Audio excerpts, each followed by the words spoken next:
होइन खासमा भइ चाहिँ के रहेछ फिफा वर्ल्ड कप 2026 चलिरहेछ कि होइन फुटबलका फ्यानहरूलाई चाहिँ हार्ट अट्याक दिलाउने प्लान भइरहेछ बुझ्न चाहिँ सकिएन है।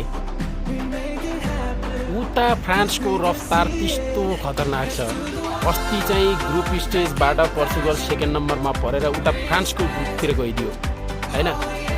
अब यता अर्जेन्टिनासँग परोस् होइन, अर्जेन्टिनालाई सेमिफाइनलसम्म पुगेर हराओस् भन्ने चाहना थियो भन्ने त्यस्तो गेम प्लान माइन्डसेट त्यस्तो लिएर बसिरहेको मान्छेहरूलाई फ्यानहरूलाई अहिले चाहिँ यता फ्रान्सको ग्रुपतिर परिदिएपछि अब फ्रान्स एमबाप्पेको फ्यानहरू लगभग 100% क्रिस्टियानो रोनाल्डोको फ्यान छन् होइन।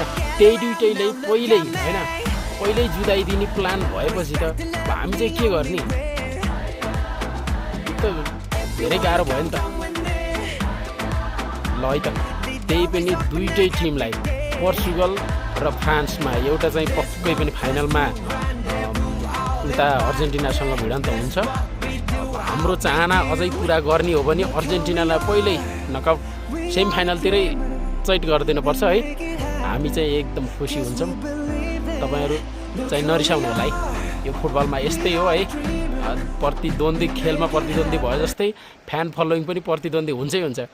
दुःख मन गर्न पाइँदैन है। आफ्नो आफ्नो विचार राख्ने हो। तपाईँलाई के लाग्छ, मलाई के लाग्छ, आफ्नो आफ्नो विचार राख्ने है त। जय फुटबल, जय नेपाल।